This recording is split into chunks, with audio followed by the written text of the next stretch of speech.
Hello, fiends, friends, and familiars. This is your old pal Matt Orozco from Macabre Daily, and I am so excited today to be joined by Sarah Nicklin, who is an actor and producer with over 2 decades worth of experience in the industry, over 100 IMDb credits to your name, and growing because I saw some of the stuff you have coming out, Sarah. So thank you so much for being with us today. Thank you so much for having me. Oh, it's my pleasure. I'm sure folks will probably recognize you from Devanny Pinn's The Black Mass, but also you had some amazing short work. I'm a huge fan of the Bath Bomb short you did on CryptTV. Oh yeah, thanks. Um, so you've spent a lot of time in the genre, and kind of diving into my first question for you here. You've been featured in short films, music videos from bands like Anthrax and I Prevail, which is just so cool. Award shows, feature films, mostly within the genre. And I'm kind of wondering, have you been a fan of genre films yourself, or was it more kind of happy accidents that you ended up in a lot of these roles? It's a little bit of both. So I am a fan of the genre. That is what I mostly consume are, I would say, like thrillers or I hate the term, but you'll know what I mean, elevated horror. So that's generally what I like to consume. Um, I didn't necessarily set out to work in horror. That just ended up being a happy accident. So I was going to school at Emerson. I was getting a degree in acting theater specifically, and I was like, well, I'm going to school for it. This is a big city. I'm in Boston. There's got to be something happening here. Let me look around and like find some independent films and like start doing it. And I did that, and I started working with this filmmaker Richard Griffin, who was very prolific at the time, and he was backed by a distributor, and so I did like 13 movies with him that all got distribution back in the days when Wow. DVDs actually made money. I um, know. so, but now before streaming. And so that's kind of what initially put me on the map because all of his movies were horror and they're all homages to like other films in the genre. Like there's little Easter eggs in there that as a fan of the genre, you'll be like, oh, I get this. And they're really fun. They're really fun films. But because of the reach that he had, I was able to get a little bit of notoriety within horror, and horror is a very loyal genre. It has a Yeah. really great community, and once you start working in it, people take notice. Like other horror filmmakers are because we all watch the same stuff. We all Right. watch each other's work. So other horror filmmakers would be like, "Oh, I saw you in this, this, and this. I loved it. I want to put you in my horror film." And then it just kind of snowballed from there. So that's That's amazing. yeah. I mean, it is, and you're all right. Genre is so reciprocal, I would say, as far as, when you show up for it, it tends to show up in kind. Yes. And filmmakers tend to use, similar folks, but always putting them in different roles because you yourself have played just a variety of characters from like a sword mastery, sword like warrior Yeah. um, to just like playing a biographical character. So what are the kinds of things that you're looking for in particular roles that you're taking on? Because you've established, you're at a point now, I believe, where you could probably do a lot of different things and you're probably getting a lot of offers. So I'm curious in like what excites you when you're looking at projects? Usually it has to do if it's something new and different that I haven't gotten to do. Like the role is good. There's something like meaty for me to dive into like as an actor. So like something that you actually get to work on because not all characters are, well written or well developed or stuff. But if I Sure. get something like I have a film Garden of Eden and that's coming out later this month where there was like so much stuff that I got to work on for that character. So like really excited to do that one. So that's first and foremost. And then, of course, there's always like the business side of things. Like, am I going to get good demo reel material?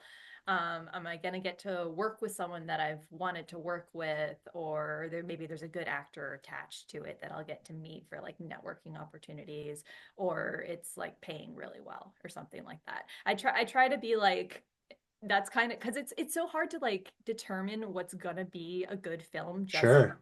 the script because scripts can be great and then they can fall apart while you're making them, or things that don't seem like much on paper, the director has this amazing vision and it turns out being a really cool film. So at least those like four things are my like objective criteria. Like the film has to do one of those four things because that way I know there's at least something like good that will come out of it. Yeah, I mean the passion is when you reach the point where your passion can start to be paid for, it's like you do have to take a bit more of a stringent approach to saying, well, how is this going to help me, either Yeah. get more money, meet more people, or kind of expand my portfolio. But it's been fascinating to kind of watch you take on different roles. And again, I think just people looking at your IMDb credits may not take away from this, but there's been so many different films from nunsploitation, kind of grindhouse stuff, to more serious kind of dramatic roles where there isn't as much genre effort involved. But which kind of brings it to the Black Mass. It's it's such a fascinating film in that, you think we've kind of seen this story about Ted Bundy and that particular night, but there's a very different approach to it that I think Devanny takes as far as making it less about Ted Bundy, more about the people that were impacted. And I read another interview, you almost didn't take the role, you didn't want to exploit the tragedy, which makes complete sense, right? But when you saw Devaney's vision, you were really excited to get behind it. And so, how do you go into preparing for a role like Charlotte, where you're somewhat biographical, and also how do you protect your mental health from not getting kind of too wrapped up in the character in the moment and what's happened? Yeah, that I think that was the first opportunity I really had to play someone that was based on a real character. And I think me, along with everyone else that was in that film, we really just wanted to be very careful and made sure that we did justice to the survivors and to the victims of this, horrible event. Yeah. Um, so for me, it was a lot of just research about the person herself and understanding like her backstory, trying to get an idea of like what she wanted to do in life, because you see like at the beginning of the film, you see before the attacks like just going about your everyday life. And so the person that my character was based on, she was a dancer, she was going to school, like she had ambitions and dreams and goals.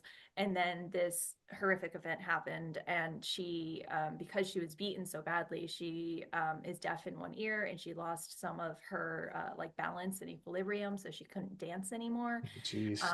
But she took that tragedy and turned it into something positive, and she is now teaching ASL to deaf children, which I'm like wait, like I feel like that speaks so much for her character, Right. like she, to just do something that is take something that could have ruined your entire life, and you're still giving back, you're still going and like doing positive things with the rest of your life. So I tried to, through that research, let that inform how I portrayed her, hopefully doing it justice. And I think that was really the main thing with that film, is that we really wanted all of these characters to feel like real people. Like these are not just, photos and headlines in the news. They're actually real living breathing people that had hopes and dreams and aspirations. Um, and I think the research process for that was the most emotional part of it for me. I Just bet. looking at like the photos of like the crime scenes and all the blood, and like the women that did lose their lives like in that attack, and like that was very difficult. It's one thing, I do consume a lot of true crime, like it's something I do have an interest in and listen to like podcasts and all that sort of stuff, but it's a different thing when you're like almost putting yourself in those shoes when you're looking at that stuff and allowing it in. Yeah. um so that was very like hard and sad. But I think that it's important to be vulnerable and open yourself up and allow those things to come in, so that they can then inform your performance.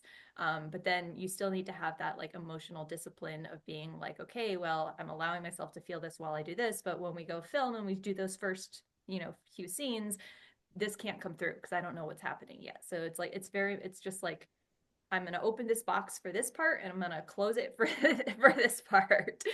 And yeah, and then just trying to have surround yourself with good positive things in your personal life, so Yeah. that even if you do start thinking about that stuff, because it's hard not to, even just like going about your everyday life, be like, I'm going to go pet my cat right now because this is a nice happy thing that like I can. You have to have like there has to be a spectrum of like kind of I need to find a way to, balance out some of the dark material I'm taking in with something a little bit more lighthearted. And Yeah. the death scene is harrowing, or not the death scene, the attack scene that you're in is quite harrowing. And I think folks that have seen it would can attest that, it's a difficult watch, but it never feels exploitative in its nature to the point where it's trying to kind of take advantage as more as it just trying to Yeah. tell a different side of that story. And Um, show, I mean, how brutal that stuff was. Like, I mean, like I said, when you hear about it on like podcasts and whatever, it doesn't sink in the same way, as yeah. like seeing photos and like that sort of stuff. So Yeah, it's affecting. And I think, we're getting so desensitized, I think, from so many different things. So it's important to mhm. find ways to maintain our sense of humanity where we do feel for things we're supposed to feel for. Yeah. And some of that comes through performance, right? I think, pivoting away from something like The Black Mass, it takes a more serious tone, biographical in nature. You've done work in films like Slasher Size, which was such a fun film from last year and has such an amazing cast of characters from, not just the genre, but, really, really well-regarded actors and personalities. Is there anyone that you haven't worked with that you really, really want to? Oh my God, so many. Like so many. Like there, yeah. I think, let's see. I think everything that Mike Flanagan does is gold. I would love to work on anything that Mike Flanagan does. I think Alex Esso is a phenomenal Oh, actress. I would love to work with her. I think Sarah Paulson is a like phenomenal actress. Like I think just being in the room with her, I would, like would absolutely love not that. worthy. Yeah, exactly. Rose Glass, who did Saint Maud, like loved that film. She did another film after that. Title's escaping me right now, but I also loved that. Josh Rubin, who has a film coming out later this month. Like there's so much like talent out there and so many people that I have not had a chance to work with yet. And I'm just like always in awe of whenever I watch any of their stuff. And I'm like this is it. This is how do I be part of this? Well, I'd say you're in conversation with many of the people you talked about, right? Alex Esso definitely has her roots in the indie genre. Obviously, Starry Eyes was such a massive film. So I think, that's how so many of, at least from our perspective, like watching so many of these movies, so many of them start, in kind of supporting roles, but eventually the feature comes up, and then there you are, you're front and center. Yeah. Um, and these are physically demanding roles, right? Genre film is not for the faint of heart on the No. viewer side as well as on like the production side. And you've not only been covered in tons of makeup and effects for all these various bloody scenes, but you also learn how to handle a sword and done your own stunts in Devil's Night. So is stunt work something that you want to do more of? Is it just something that you happen because it was necessary in the moment? Or is it a little bit of both where, yeah, I like it, but I also don't want to be, thrown out of a car anytime soon? Yeah, exactly. A little bit of both. I mean, I've always been athletic. Like I always did sports when I was growing up, and I like the visceralness that comes with being in those physical roles. I love medieval fantasy, so like sword fighting, I was like, yes, like give me that. Show me more. Show me the mace. Show me Yeah, how that works too. exactly. So, the I think as long as I'm within the realms of my comfort zone, that's the thing. So like when it comes to like with Black Mass, just like getting bumped in around a bit, thrown off a couch and doing just like the hits and the punches and like that sort of stuff, but like I'm very comfortable with. I've done like stage combat classes and obviously the sword fighting and like that sort of stuff. So I like the physical interaction, and I think it helps a lot with performance because there's a lot of like just stuff that emotionally happens in your body when you're exerting yourself or when you're Right. getting like hit a little bit, like even if you're not like to the point of getting hurt, there's still a like reaction that comes from Yeah. that. So I think it's really beneficial to do as much of that as I can, as long as I'm not getting thrown out of a car, because I don't know how to do that. Like that's Yeah. so there's Few people definitely a do, I feel level. like. Yeah, I'm like, there's things some people do that I'm like, you go, like that is far well and beyond anything I would even attempt to do, and I'm so glad that we have you. So, I interviewed a gentleman, we had him on our Cop Monthly show about last year, who's Paul Dressler. His name's Paul Dressler Martel, and he's a stunt actor. And he was explaining to us all these things we didn't realize about how stunts work. He's like, when you see someone flying against a wall, like what you're not seeing is like that person's really hitting that wall. And there's wires yanking them into that wall. yeah, So I forget the name of it, but there's an award show explicitly for stunt workers that he was telling us about. So hats off to you for not just being willing to do it, but doing it quite well. Because Devil's Night, I mean, that must have been so much fun to keep up with the swordplay. Do you still kind of practice it now that you've got that under your belt? I do a little bit. I mean, I had actually I had done a little bit of sword, well, I had done a little bit of sword training way back in college. They had like a combat like rapier class. And so I took Oh, that when cool. I was in school studying acting. And then later I took just a broadsword and shield class just like on my own just because I wanted to learn it because they were doing like the Lord of the Rings TV show. I was like, man, I would love to be on that. And I was like, I don't have anything that shows them that I can be on that. So I need to do something about that. So I took that class. And then as a result of that, they film like your last fight scene. And so I had that fight scene, and that's what I used to get Devil's Night to be like, hey, I've done sword fighting before. Here's me sword fighting. Let me show you. And Amazing. that's how I got cast in Devil's Night because it was like a last minute thing and they needed someone that had at least a little bit of experience. And then we had like a month of training um, for that film. So I still practice it. Like I would love to do more of it. I'm like yeah, all in on that sort of stuff. Yeah, I mean, it looks like fun. I was actually reading an article about a group out here in Ohio that does like, full armored like fighting. Yeah. And they're like, well, in order to do it one time, you have to go through their training program first, because like you do act like you're not getting hit per se, but like you're going to feel the reverberation on the metal and everything. Oh, So totally. Yeah. it's not like And it's painless. and those swords are heavy. Even like if you're using like the lighter, not the full like iron steel swords, if it's still just aluminum, they're still heavy. Like and Yeah. yeah, you got to learn how to make sure you're not going to accidentally hit someone, when you're flinging that thing around. I'm tough. I'm gonna toughen myself up and eventually go out there and take some hits and see how much I can handle. But until then, I'll defer to you as saying, all right, is this the right way to hold it, right way to swing it? Right. But you have a pretty exciting film coming out this year that has been getting a lot of attention. It's Popeye the Slayer Man, which looks like an absolute bloody blast. It just I'm so eager to see what will look like, and obviously whatever you're able to share, right? Because I know that so much of this is about building up, a good momentum for the release. But what can we expect of the film, and more directly, your character of Adrian? Sure, yeah. So I will not give any spoilers because there is a lot of stuff that can't talk about. But so the film takes place in a spinach canning factory. So like even just by that, Perfect. exactly, right? Like even just by that, you understand the tone of the film. You understand like where they're going with this. And so it's college students that have come to investigate the myth of or the legend of the Sailor Man who supposedly haunts the factory and the nearby docks. So it's not like directly a storyline from the Popeye comics. It's more adapting it into a modern world.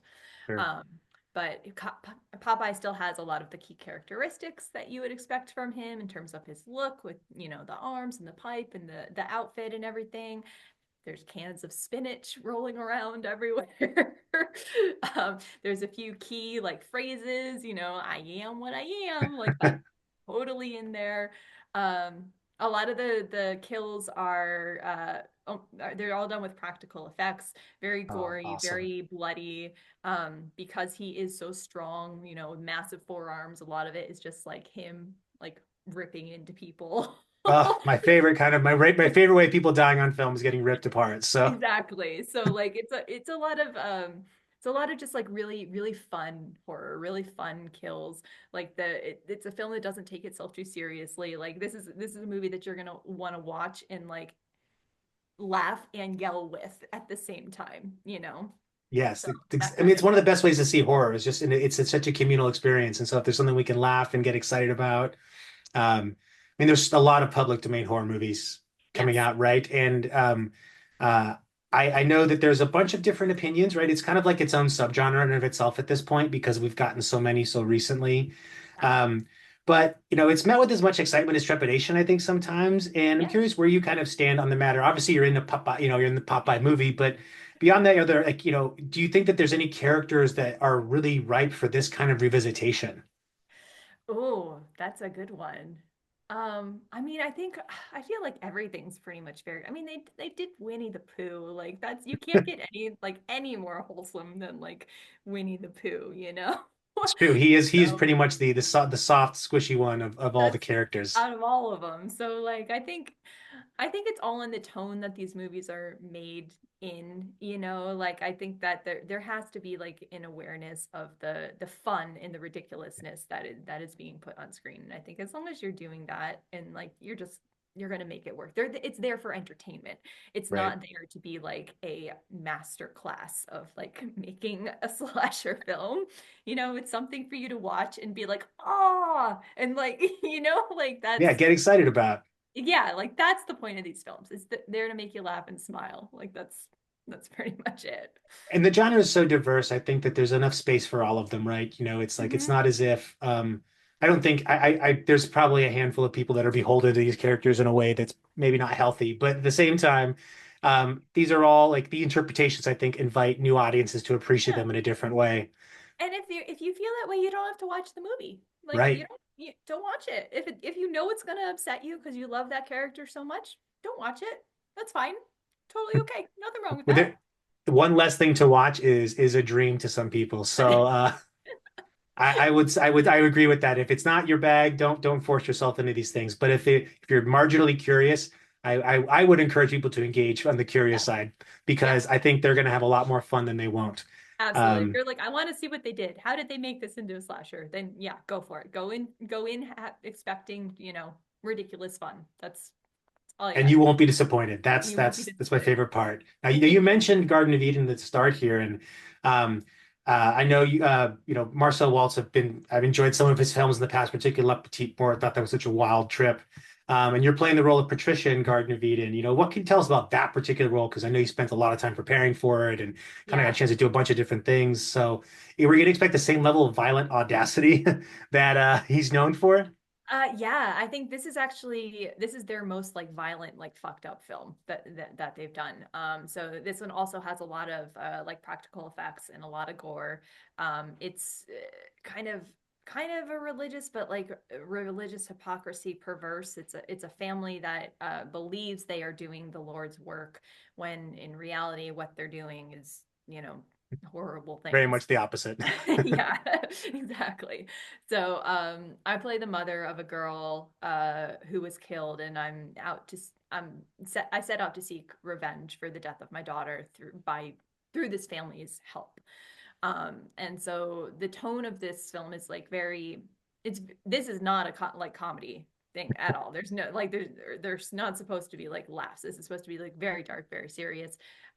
They one of the films that they were using for inspiration was like Martyrs. So like Wow. very just yeah, very dark. I love that movie, but yeah, it's dark. Yeah, I love that movie too. So my character, so with that one for me, it was a very, very emotional role for me as I'm grieving throughout the entire thing. And so like I did a lot of work, like you said, just trying to find the different layers that comes within grief, because I think that it's easy to just be like in tears the whole time, but that's really boring for the audience. And that's also not a true exploration of what happens when Right. you lose someone. Like there's so many different elements that go into that. There's the anger and the guilt, and like just trying to find different ways to layer in each of those like different colors, if you will, within the personality is really what I focused on a lot for that. And then, just once you get to set, trust that you've done the work and let it all go. So, Well, I'm excited to see that one again. I think Marcel's work has always kind of been very singular in some ways. mhm. So I'm excited to see that this one's coming out, and you said soon, so I'm looking for. Did you Yeah. say the end of the month, the beginning of this, or I don't think it's going to be the end of this month, but it's going to be Q1 from what I understand. okay? So sometime between now and the end of March. I don't know exactly when, but somewhere in Well, there. whoever says the first quarter of the year doesn't have great films released is clearly not paying a lot of attention because we have already been kind of an embarrassment of riches in Q1, and we're getting even more. So, Yeah. and speaking of what's coming, you've got 10 upcoming projects that I could count. May not all be in this year, but shorts to features that you're being a part of. Are there any of them that you're most excited about that we can look forward to? Well, other than what we've already talked about. Right. Yeah. So I'm also in a film called The Long Game, that stars Kathleen Turner, which is really cool. Oh, fun. So that's getting a limited theatrical release, I believe, in February. I don't know how many theaters it's going to be playing in. That's actually not a horror film. That's more of it's like a neo-noir thriller. Oh, cool. I have a small role in that one, but the director Jace is a friend of mine, and she's a female director. It's her directorial debut, so like, and the movie's really good. Like, I'm really proud of her. She did such a fantastic job. So I really hope that once it comes out in theaters, like everyone goes and sees it, for sure. So the other thing I have coming up out this year, so ghost hunting's like a hobby of mine. I just think it's like a fun thing to do, Oh, even though cool. very skeptical about it. So I'm part of this all-female ghost hunting group, show, I guess, called Ghost Girls. So there's episodes of that on Tubi, and so there's new episodes, that we have two more episodes coming out for that, which is also super fun. Also, because there's no all-female ghost hunting groups. We're No. the only one. We're the only one. Like, how is As that far as I possible? know, it's mostly a male dominated field, Yeah, or at least what we see on exactly. TV, right? Like, Yeah. So yeah, so that's coming up as well. So there's also, I don't like talking about projects like that are until like they're going, right. because there's a couple of really cool scripts that like I'm attached to that are in various stages of like getting their funding, and like that I'm there's this werewolf one that like I'm so excited for it. It just needs to like get off the ground, but it's never a sure thing. So I'm not gonna talk about any of Don't that jinx stuff them. until it's like actually happening. That makes complete sense. I have my own superstitions as well. I don't like to call something before it actually happens. So Yeah. I'm with you there. And I'm on the ghost hunting front.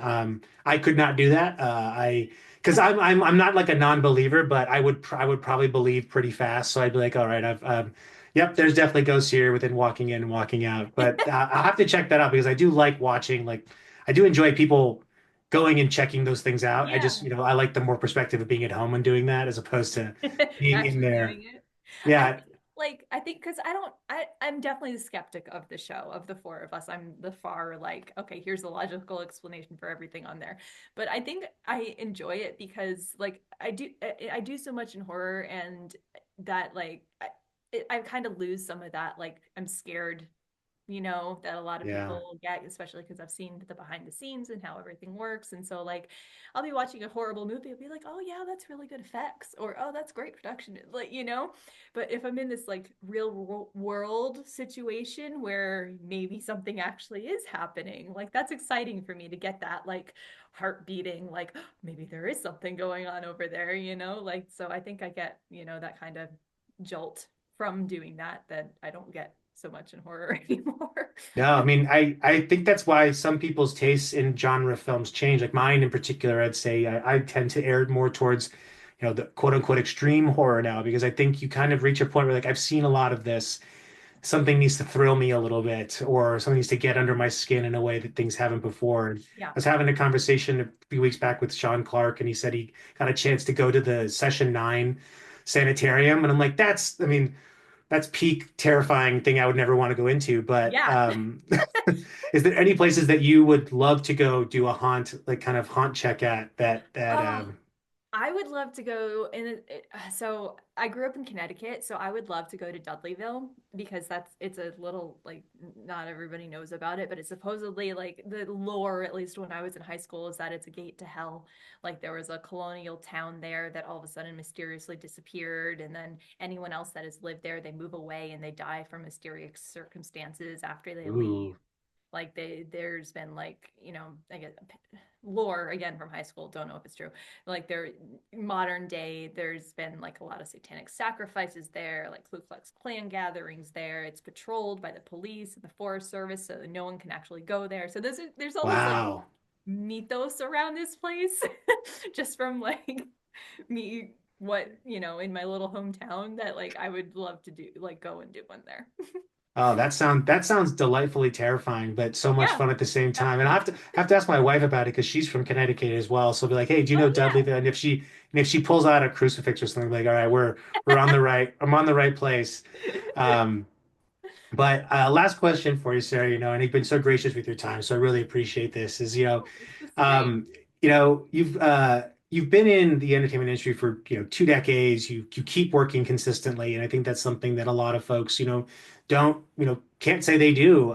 What kind of advice would you give to folks, no matter where they're coming into this industry at, but what would you tell them, things that you've learned that perhaps could help them trying to navigate their own space and find their people in this very varied and diverse industry?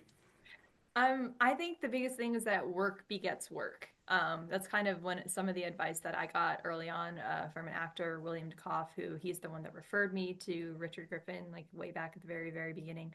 And a piece of advice that he gave me was build up your resume as quickly as possible.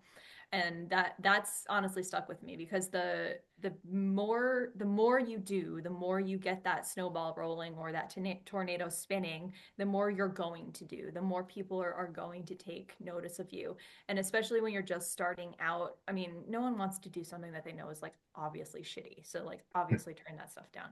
But Right. like aside from that, take a chance and like do stuff that you're questionable about because you never know where those things are going to go, and not even where those things are going to go, more importantly who you're going to meet on that's then going to refer you to something else. So you build up your resume, you build up your network, and then you build up your reputation. And I think especially in horror, like in indie horror, that is the most important thing, is your reputation. If people are like, oh yeah, I heard of her, I heard they're really good, or when I was in New England, I had the a reputation of being the actress that never complains. Like just like stuff like that.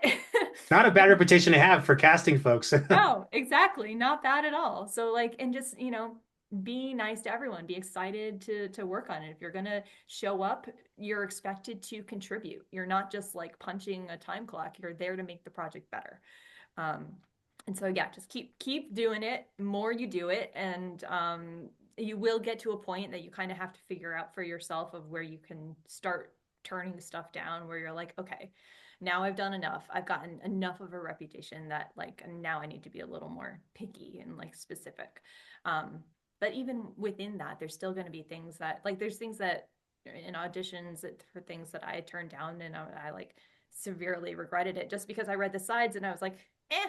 And then like you were talking about Starry Eyes. Starry Eyes is one of those. I got an Oh, audition wow. for that and I was like, meh, the sides weren't that like I didn't think they were that good. And look at that film. That film is phenomenal. So that's why I'm like, you can't tell. you Yeah, you know? really can't. Like you really can't. So like go for everything unless you think it's something that is completely awful. Um, but also at the same time, be your own self-advocate. So if it's something where you don't feel comfortable, make sure that you're taking care of yourself. There are a lot of creepy people in the industry. Yeah, Luckily I've not run into that so much, touch but wood. like, yeah, you can kind of get a vibe for it, get a feel for it, and if you need to, duck out, like taking care of yourself is the most important thing.